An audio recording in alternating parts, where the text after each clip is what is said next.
오늘은 그리스도께서 주신 자유라는 제목으로 하나님 주신 은혜를 나누겠습니다. 그리스도께서 주신 자유, 이 제목으로 하나님 주신 은혜를 나눌게요. 1990년 독일 통일 이후 동독 주민들은 처음에는 자유에 깊이 감격했습니다. 그동안 공산당 치하에서 억눌리고 그리고 통제된 삶을 살다가 통일된 이후에 그 주어진 자유에 굉장히 감격을 했습니다. 그러나 시간이 지나자 자유가 주는 책임과 선택의 무게에 혼란을 겪기 시작했습니다. 오히려 통일 이후에 통제받던 과거를 그리워하는 이들도 생겨나기 시작했고, 예전에 공산당 치하에서 삶이 더 좋았다라고 얘기하는 사람도 나오기 시작했습니다. 그런 걸 보면 자유는 단지 얻는 순간에 끝나는 것이 아니죠. 자유는 얻는 순간에 끝나는 것이 아니라 그것을 유지하려고 하는 노력이 있어야 됩니다. 그 유지하려 하는 그 노력 속에는 성숙한 시민의식이 들어가야 되고 지속적인 에너지와 노력이 필요한 거죠. 단지 자유가 주어졌으니 이 자유를 누리기만 하면 되겠지라고 생각했는데, 그 자유 속에 주어지는 엄청난 책임감 그리고 그 무게를 견디지 못하고 그냥 예전으로 다시 돌아갔으면 하는 그 마음이 그들에게 들었다는 거죠. 오늘 본문의 거짓 교사들이 갈라디아 교회에 가만히 들어와서 성도들을 미혹해 율법의 종 노릇하게 하려 했습니다. 그들은 그리스도를 믿음으로 얻는 최대의 축복인 자유를 빼앗아 가려 했죠. 예수를 믿으면서 얻게 되는 그 자유함을 빼앗아 가고 다시 율법의 종 노릇하게 만들려고 애를 썼죠. 그 모습을 보면서 우리는 이 자유를 지키고 다시 종의 멍에를 매지 않기 위해 어떤 노력이 필요한지 오늘 본문을 통해서 관찰하고 우리 자신에게 다시 한번 적용할 필요가 있습니다. 우리가 누리는 신앙의 자유 또한 예수 그리스도의 희생으로 주어진 것입니다. 이 자유를 당연하게 여기면 안 되죠. 예수님께서 십자가에 달려 죽으셨기 때문에 우리에게 자유가 주어진 것이죠. 그래서 우리는 이 자유를 어떻게 지킬 수 있을까, 유지할 수 있을까라고 하는 그 고민을 오늘 본문을 통해서 같이 좀 해보시면 좋을 것 같습니다. 1절 한번 볼게요. 제가 읽겠습니다. 그리스도께서 우리를 자유롭게 하려고 자유를 주셨으니 그러므로 굳건하게 서서 다시는 종의 멍에를 매지 말라, 이렇게 사도 바울이 이야기합니다. 바울은 그리스도께서 우리를 자유롭게 하셨기에 그 자유 안에 굳게 서서 더 이상 종의 멍에를 매지 말라고 오늘 본문을 통해서 권합니다. 예수님은 우리를 율법의 정죄에서 자유롭게 하기 위해서 십자가에 달려 죽으셔서 그 율법에 매여있는 우리를 해방시키셨죠. 그런데 우리는 안타깝게도, 그리고 당시의 갈라디아 교인들은 안타깝게도 이 자유를 누리지 못하고 불안해하는 경향이 놓여있죠. 그 틈을 거짓 선생들이 찾아와서 율법을 강요하는 거예요. 너희들 예전에 율법 지켰던 사람들 아니야? 그런데 왜 지금은 율법 안 지켜? 예수 믿는 사람들 그리고 예수 공동체는 율법을 지켜야 해 라고 하면서 다시 그 불안한 그 마음 속에 찾아와서 율법을 강요하기 시작한 거죠. 사실 예수께서 십자가에 달려 죽으신 그 죽음을 통해 얻은 자유는 그들이 무엇을 해서 받은 자유는 아닙니다. 거저 얻은 자유죠. 이게 예수님께서 우리에게 은혜로 주신 자유입니다. 그 십자가를 믿기만 하면 얻게 되는 자유죠. 그러니까 무엇을 해서 얻은 자유가 아니라 공짜로 받은 자유입니다. 우리 여러분 다 아실 거예요. 무언가 이 땅에서 살아갈 때 공짜로 받은 거 되게 하찮게 여기는 것들 되게 많잖아요. 심지어 공기 없으면 죽는데 이거 되게 하루하루 살아가면서 소중하게 여기지 않을 때 되게 많잖아요. 지금 내가 무엇을 하지 않아도 호흡하고 숨쉬고 먹고 사는 이 건강의 문제도 사실 내가 노력해서 건강한 게 아니라 지금 건강한 모습 보여지니까 애써 운동하거나 하지 않잖아요. 그냥 노력하지 않아도 건강이 주어진 것 같으니까 그렇잖아요. 당시의 갈라디아 교인들, 지금 현대를 사는 우리 또한 어쩌면 예수 그리스도의 십자가를 통해서 주어진 이 자유, 이 영혼의 자유를 거저 받았으니 하찮은 것으로 여기고 있을 수도 있습니다. 그러니 이 하찮은 것으로 여겨지는 이 자유가 소중하게 여겨지지 않으니 무언가 통제된 삶, 그리고 율법으로 무언가 새롭게 다시 정리된 이 틀에 박힌 삶을 기대하는 그런 삶으로 나간 것 아닌가, 그것을 동경한 것 아닌가라는 생각을 하게 되는 거죠. 사도 바울이 갈라디아 교인들에게 그것을 이야기하고 있습니다. 너희들 자유를 돈 주고 샀니? 아니면 율법으로 샀니? 그러지 않았잖아. 십자가에, 예수의 십자가를 통해서 거저 얻은 그 자유를 왜 그렇게 하찮게 여기고 불안해하니? 라고 사도 바울이 1절을 통해서 이야기하고 있습니다. 이 자유를 충분히 누릴 만한 자격을 갖추고 믿음으로 이것을 얻었음에도 불구하고 다시 옛 노예의 습성들이 그들에게 찾아와서 뭔가 율법적인 것들을 행하고 지켜야 하나? 라고 하는 그런 강박이 그들에게 들어온 거죠. 이스라엘 백성들이 하나님의 능력을 통해서 애굽한 사건은 여러분들 다 아실 겁니다. 수백 년간의 노예 생활에서 해방되어 자유를 얻었지만 광야 생활이 힘들어지자 곧 과거를 회상하기 시작합니다. 출애굽기 16장 3절에 보면 이런 말씀이 있어요. 그들이 하는 얘기예요. 애굽에 있을 때는 고기 냄비 곁에 앉아서 먹을 것이 풍족했었는데 라고 얘기하는 거예요. 무엇과 자유를 비교하나요? 고기 냄비 곁에 앉아서 먹는 그 음식과 그들이 얻은 자유와 비교를 하고 있어요. 어떤 상황에서? 그들이 광야 생활 속에서 조금 힘들고 조금 어렵고 조금 고통스러우니 그들이 하나님을 통해서 얻은 그 자유보다도 노예 시절에 애굽의 종으로 있을 때에 고기 냄비 곁에 앉아서 먹던 그 음식이 더 그리워 그것과 자유를 비교하고 하나님을 원망하고 모세를 원망하는 그들의 말이 출애굽기 16장 3절에 있죠. 자유는 얻는 것보다 누리는 것이 더 어렵다는 걸 보여줍니다. 광야 생활 속에서 그들이 책임감을 갖고 얻은 자유를 어떻게 하면 더 잘 누릴 수 있을까? 이 은혜를 어떻게 잘 유지할 수 있을까? 그렇게 생각한 것이 아니라 고통 앞에서, 고난 앞에서 고기 냄비 곁에 앉아서 먹던 그 고기 생각이 났다? 그건 자유보다는 자기들이 취했던 그 고기에 더 의미가 부여된 것이죠. 하나님이 주신 자유는 우리를 살리는 은혜인데 현실의 불편함 때문에 다시 죄의 종이 되었던 삶을 그리워하던 그 모습을 우리는 보게 됩니다. 바울은 강하게 얘기하죠. 그리스도의 십자가로 자유를 얻었으니 다시 종의 멍에를 매지 말라고 합니다. 율법의 멍에를 매지 마시기 바랍니다. 여러분, 육체의 멍에를 매지 마시기 바랍니다. 여러분, 안전의 멍에를 매지 마시기 바랍니다. 여러분, 돈의 멍에를 매지 마시기 바랍니다. 여러분, 쾌락의 멍에를 매지 마시기 바랍니다. 여러분, 이념의 멍에를 매지 마시기 바랍니다. 하나님께서는 여러분에게 자유를 주셨어요. 하나님께서는 그리스도의 십자가를 통해서 어떤 멍에도 매지 말 것을 우리에게 당부하시며 자유를 주셨죠. 2절 한번 읽어볼까요? 2절을 볼게요. 보라, 나 바울은 너희에게 말하노니 너희가 만일 할례를 받으면 그리스도께서 너희에게 아무 유익이 없으리라. 이렇게 얘기합니다. 이 자유를 준 자유에 대한 이야기를 2절부터 쭉 설명해 나가고 있습니다. 본문에서 바울은 할례와 같은 종교 의식이나 행위를 통해 구원에 다다를 수 없다라고 강조해요. 그러니까 갈라디아 교인이 거저 얻은 자유가 너무 행복하고 좋은데 이상하다. 이게 왜 공짜로 내게 주어졌지? 뭔가 해야 될 것 같은데 라는 강박이 드는 그 순간에 거짓 선생들이 찾아와서 야, 그 자유를 유지하고 지키기 위해서는 율법을 지켜야 돼.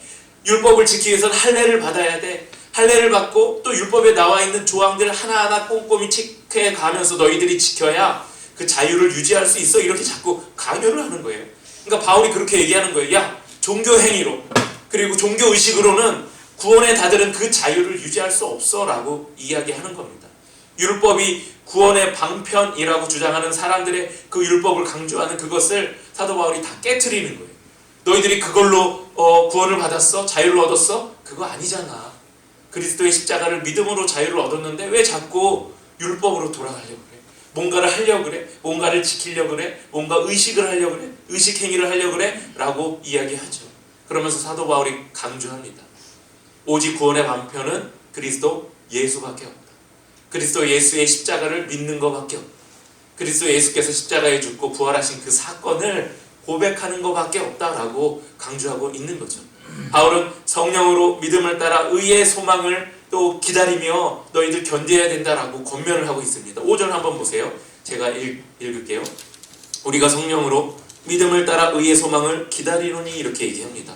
사도 바울이 그리스도 예수밖에 없는 그것을 통해서 얻은 그 자유를 위해서 너희들이 꾸준히 기다리는데 왜 자꾸 율법의 의식을 그리고 율법의 행위를 통해서 유지하려고 그래? 그러지 마. 그러면서 하는 얘기가 성령으로 믿음을 따라 소망을 갖고 기다려봐. 성령을 통해서 유지할 수 있어. 성령을 통해서 자유를 유지할 수 있어. 구원의 소망을 지킬 수 있어. 이렇게 얘기하고 있는 거죠. 성령께서는 우리에게 약속된 최후 승리를 위한 힘의 원천이 됩니다.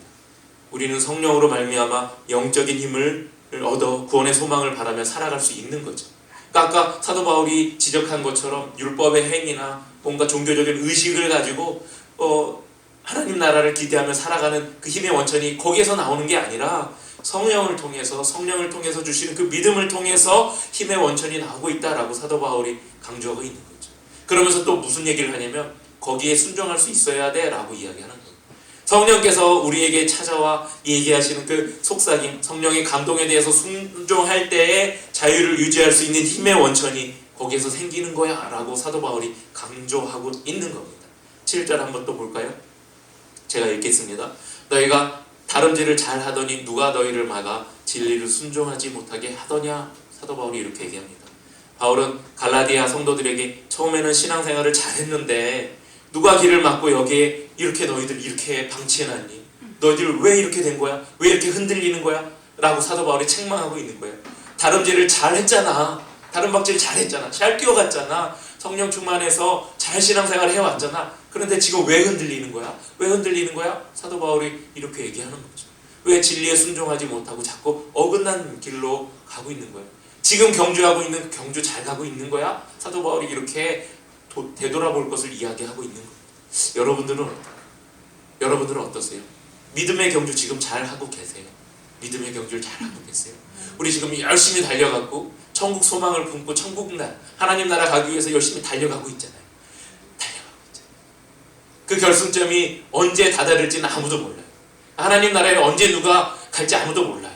그러니까 지금 열심히 달려야 돼요. 그런데 나는 아직 멀었어. 내가 달려갈 길 아주 까마득하게 많이 남았어. 난 좀 천천히 뛰고 싶은데요. 그러면서 지금 멈춰 계신 분 안 계세요? 멈추면 안 돼요. 멈추면 안 돼요. 사도 바울이 이야기하잖아요.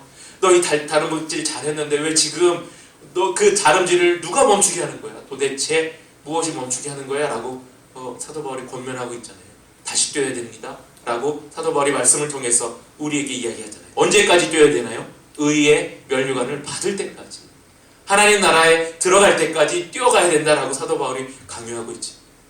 그러면서 바울은 율법주의자들의 권면이 주님에게서 나온 것이 아니라고 단언합니다. 그게 8절 말씀이에요. 제가 읽어볼게요. 그 권면은 너희를 부르신 이에게서 난 것이 아니야. 이렇게 얘기합니다. 그 권면이 뭔가요? 율법주의자들이 말하는 그 권면이에요. 종교의식을 이야기하고 율법의 항목을 지키는 그것을 이야기하는 거예요. 야, 구원받으려면 율법을 지켜야 돼. 구원받으려면 종교의식을 잘해야 돼. 라고 하는 그 권면을 이야기하는 거예요. 그 권면은 주에게서 나온 것이 아니야. 예수께서 너희들에게 가르쳐 주신 것이 아니야. 예수께서 너희에게 가르쳐 주신 것은 하나밖에 없어. 십자가에 달려 죽으신 나를 믿어라. 나는 구원의 길이고 내가 하나님 나라에 가는 유일한 통로야 라고 얘기하신 것 그거밖에 없어 라고 사도 바울이 이야기하고 있는 겁니다. 사도 바울이 지금 갈라디아 교인들을 앉혀서 뭔가 이렇게 타이르는 것 같아요? 그러지 않아요. 훈계하는 거예요. 강력하게 훈계하는 거예요. 잘 뛰었잖아. 너희들 지금 왜 그런 거야? 정신 차려. 지금부터 다시 열심히 뛰어야 돼 라고 하는 거예요. 왜 주변의 속삭임에 넘어가서 다시 율법으로, 다시 과거로 하나님께서 주신 그 자유를 훼손하고 다시 옛날로 돌아가려고 해 라고 하는 책망이 여기에 담겨 있는 겁니다. 12절 한번 볼게요. 너희를 어지럽게 하는 자들은 스스로 베어버리기를 원하노라 라고 이야기합니다. 이게 말이 안 됩니다. 너희를 어지럽게 하는 자들은 스스로 베어버리기를 원하노라. 뭘 베라는 거예요? 너희를 어지럽게 하는 자들은, 그럼 나를 스스로 베라는 거예요? 그 얘기가 아닐 겁니다. 바울은 소동을 이렇게 시끄럽게 하는 자들을 베라고 하지만 일단은 1차적으로 율법을 강요하는 사람들을 단호하게 경계하라고 이야기하는 거죠. 듣지 말라는 거예요. 그들이 말하는 율법으로는 결코 구원받을 수 없으니 너희들이 예수 그리스도의 십자가에 다시 여기에 전념하라고 이야기하는 거죠. 거짓 진리를 설파하는 그 이단 세력에 대해서는 정말로 단호할 것을 이야기합니다.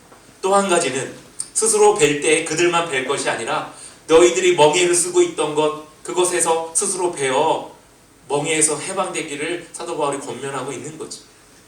율법이 멍에가 됐다면 그 율법을 단호하게 끊어내야 됩니다. 율법의 1차적인 권면자들, 그들을 단호하게 처단하듯이 이제는 그 내 안에 강박으로 들어온, 인형으로 들어온 그 율법들을 제거하라고 이야기하는 거죠. 또 여러분들을, 올감했던 여러분들의 멍에에서 벗어나라고 이야기하는 겁니다.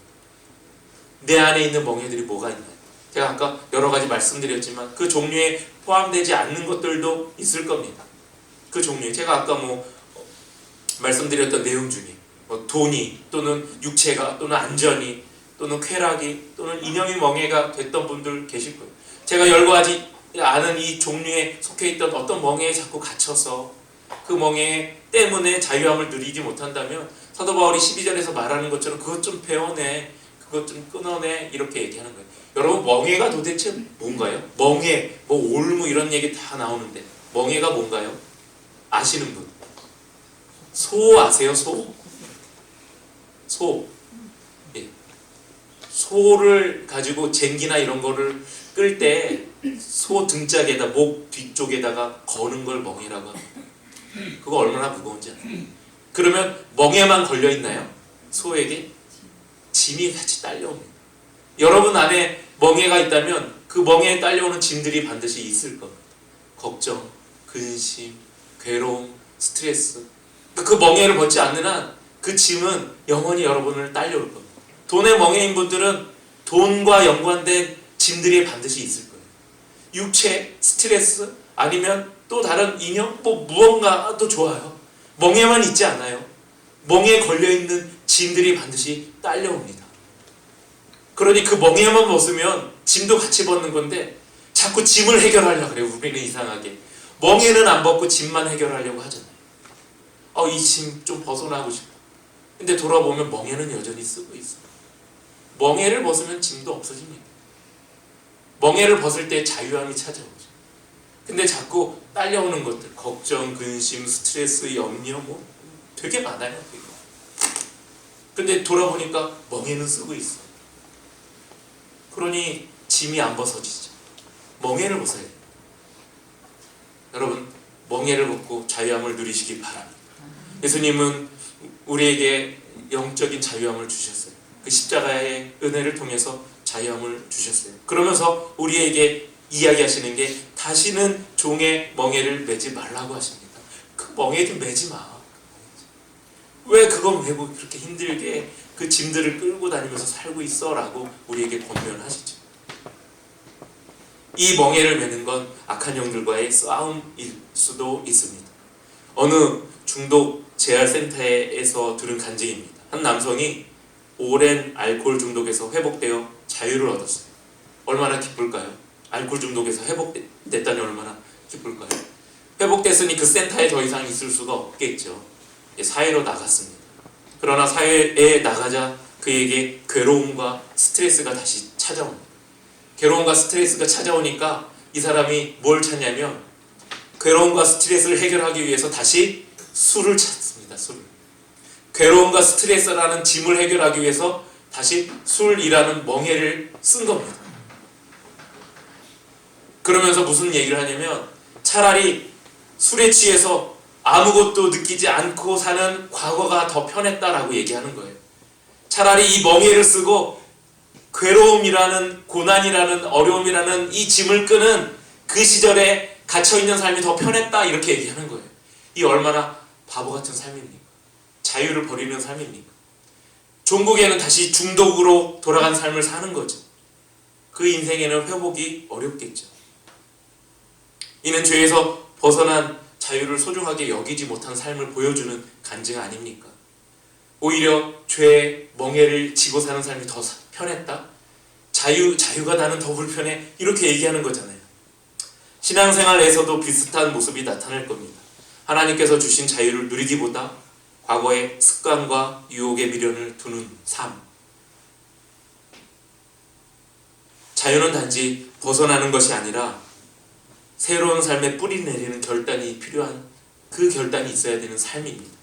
아까 말씀드린 대로 죄의 멍에를 벗어버리는 그 과감한 결단이 있어야 얻을 수 있는 삶이 바로 하나님께서 주시는 자유입니다. 자유를 얻는 삶이 끝이 아니라 이 자유를 지키고 유지하기 위한 끊임없는 노력이 우리에게 필요하죠.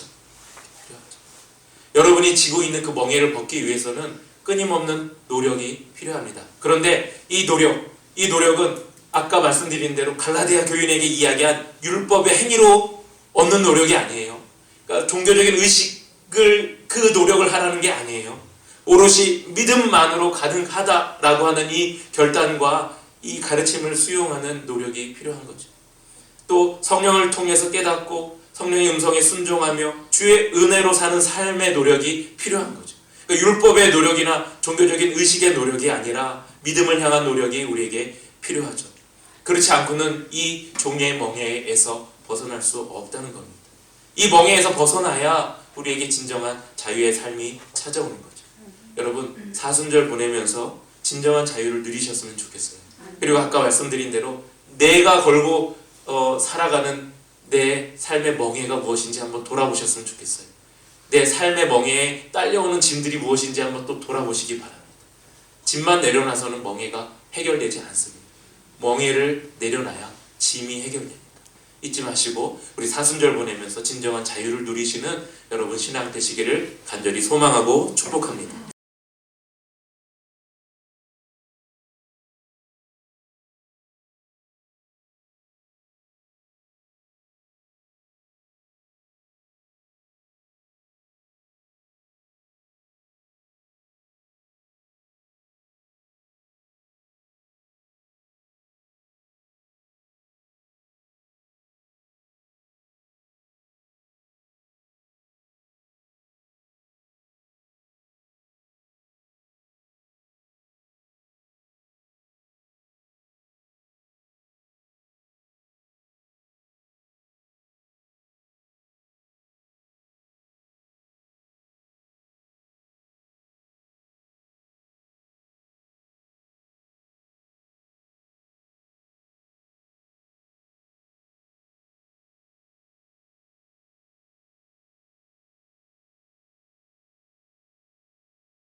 축복합니다.